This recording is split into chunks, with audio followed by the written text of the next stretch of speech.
Hello' ৰাইজ, অসমবাসী বাই। আজি মই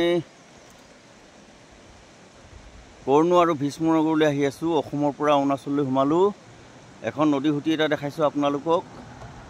এই নদী সুঁতিটো চব কিমান, এইটো ডিফুনলা বুলি কয়।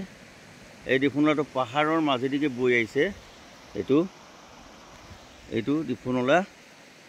গতিকেলৈ বহুৰ মানে যেতিয়া পানী হ'ব গোটেই মানে ফ্লাট হয়। এইটো এইখন দলং এইফালে এইপিনে যিটো দেখাইছোঁ সেইটো মানে কৰ্ণো পাব। এইখন দলং এইফালে বৈ গৈছে। এইফালে আমাৰ অসম দেখাইছোঁ, এইফালে অসম। গতিকেলৈ এতিয়া মই এইখন দলং দেখাইছোঁ। এতিয়া মই ভীষ্মনগৰ পাই যাম।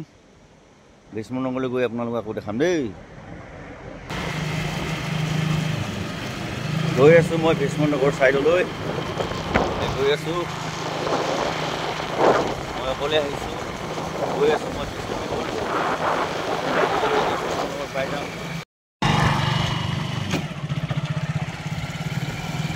এয়া ভীষ্মনগৰলৈ আহি আছোঁ দেই অসমবাসী ৰাইজ।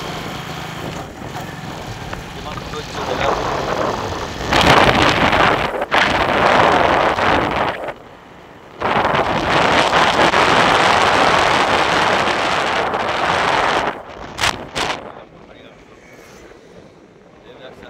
গোটেই ভৈয়ামক দেখাইছোঁ। এইটো ৰাস্তা, এইখন পাহাৰ। সকলো নিৰ্ধাৰিত জীৱনটো কিমান পৰিষ্কাৰ কৰি ৰাখিছে এইখন ভীষ্মনগৰ।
ৰাইজ, এইখন হ'ল প্ৰথম ওলাই অহা কুণ্ডিল।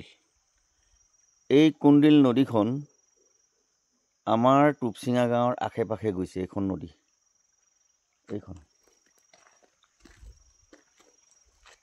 এই নদীখন এইখন একদম মানে এটা পুঙৰ পৰা ওলাই আহিছে। এইখন বোলা এনেকাৰ মানে এটা পুং আছে। সেই পুঙৰ পৰা ওলাই আহি এইখন গৈ আমাৰ গাঁৱৰ আশে পাশে কিনাৰেদি গৈ একদম মানে ব্ৰহ্মপুত্ৰত পৰিছেগৈ। ইয়াত এখন 8 মাইল দলং আছে ইয়াৰ ওপৰত, আৰু আমাৰ টুপচিঙা এতিয়া দলং বনাই আছে। এতিয়া বাঁহৰ সাঁকো দি আমি পাৰ হৈ আছোঁ। ইয়াত এখন দলং আছে। এইডোখৰ ৰুক্ম বুলি কয়। এইডোখৰ জেগা ৰুক্ম বুলি কয়। এইপিনি বৈ গৈছে, আমাৰ অসম ফালে বৈ গৈছে। এইখন অৰুণাচলৰ একদম মাজদিকে গৈ আমাৰ অসমত পৰিছে। Received 20 rupees on Google Pay for business. এইখন দলং, এইখন নদী ৰাইজ। এইখন একদম মানে এটাৰ পুঙৰ পৰা ওলাই আহিছে। এইখন নদী একেবাৰে পাহাৰৰ পৰা অহা নাই। এইখন মানে একদম পুং তলৰ পৰা ওলাইছে মানে এইখন নদী। এইখন কিমান ধুনীয়াকৈ যে বৈ আছে নহয় এইখন নদী। এইখন গৈ আমাৰ একদম অসমৰ মাজেদি আমাৰ টুপচিঙা গাঁৱৰ কাষেদি গৈ আৰু এইখন কুন্দিল নদীত কেইবাখনো নদী লগ খাইছে, হাজোহুটি, দিগাৰু, ডিফুনলা। মই এতিয়া অলপ আগত ডিফুনলা এটা দেখাই আহিছোঁ। সেই ডিফুনলাটো মানে এই আমাৰ ইয়াতে লগ খাইছে, মানে এই কুন্দিলত অলপ আগত।